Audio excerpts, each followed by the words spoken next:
In her book, Ejaculate Responsibly, Gabrielle Blair makes the case for moving the debate on abortion away from controlling women's bodies and instead focusing on men's lack of accountability. I had a chance to discuss the book in depth with Gabrielle. Check out what she had to say. The title of the book has got to be the most loaded title I've ever come across, but I still love it. Ejaculate Responsibly. I imagine it's kind of twofold. It gets your attention, but also intrigues you to find out more. Am I right there? Yeah, I mean, I love the title so much. Yes, it's provocative, but it's not sensationalized. It allows us to speak accurately and technically and in a way that the meaning is unmistakable. Okay, absolutely. And in the book, we're talking about men being responsible for ejaculating their sperm and causing pregnancies. You are not taking a side with abortion, but you are pointing out some unfair responsibilities that have been laid at women's feet. Right, right. It's true. So in our culture, women are expected to do all the work of pregnancy prevention and are entirely blamed if an unwanted pregnancy occurs. And I'm trying to point out that very bizarre situation, because it's not just the women that are involved here, and to really point out some of the biological differences between men and women. For example, women are fertile about 24 hours a month, 12 to 24 hours a month, but men are fertile 24 hours a day for their entire lives, from puberty until death. And they're 50 times more fertile than women are. And if we think about that and consider that, it makes a big difference in how we approach sex, because most of the time that women have sex, they cannot become pregnant. They're eggs infertile and they simply can't become pregnant. But every single time a man has sex, he could potentially impregnate someone. He is fertile every time he has sex. And we don't really approach sex that way, and we don't teach people about sex that way, and we really should.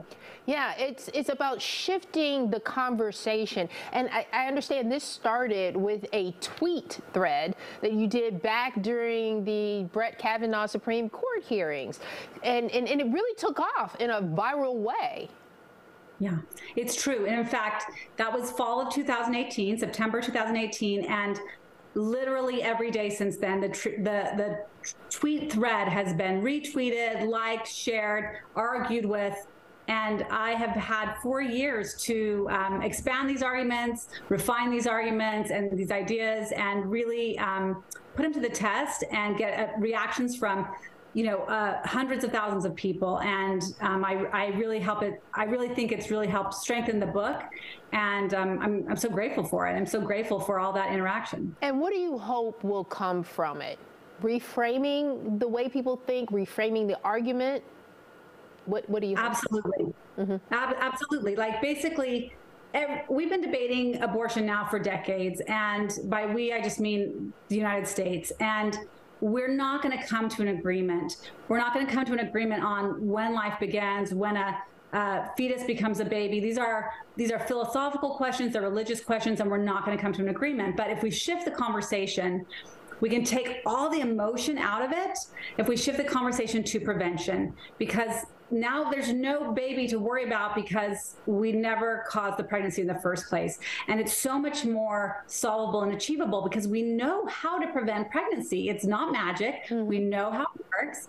And I really want to shift the conversation to prevention, which is just a much more practical, achievable route to achieving everyone's goals, meaning we stop legislating women's bodies and trying to control women's bodies, and we can radically reduce abortions, because if you radically reduce irresponsible ejaculations, that radically reduces unwanted pregnancies, which radically reduces abortions.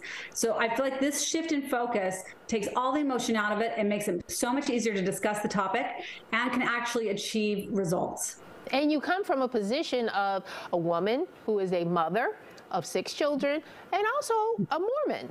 How does that factor into people accepting your talking points? Because you have about like 28 talking points in this book. That's right. I have 28 arguments in the book. And I think my Mormonism is helpful. I don't align with the assumptions about Mormons. There are millions and millions of Mormons. And of course, we don't all believe the same things politically or even religiously. But I know people make assumptions if I say that I'm a religious mother of 6, if I say that I'm a Mormon. And those assumptions are that I'm going to be pro-life and that I'm going to be anti-abortion, that I'm going to be politically conservative. And I'm none of those things, but I know if I mention that I'll be able to maybe get people who don't agree with me politically to listen to these ideas, because these ideas are palatable for people across the political spectrum. And it's important to me that everyone considers these ideas and really thinks about the man's role in causing unwanted pregnancies. And so I think I'm using my Mormonism here as a tool to get more people to listen to these arguments. All right, Gabrielle, best of luck to you. And thank you for sharing it with us. Very interesting conversation. Yeah, that's fascinating. She was coming to us from France, by the way, yeah, with his book. But yeah, it's a lot to think about. If you just listen to what she's actually putting out there. Like she said, she's not taking a side on the abortion debate. Taking the politics out of it. She's taking the politics out of it and say if you have prevention and putting the onus on somebody else. Right. To make sure the pregnancy never happened in the first place. Fascinating.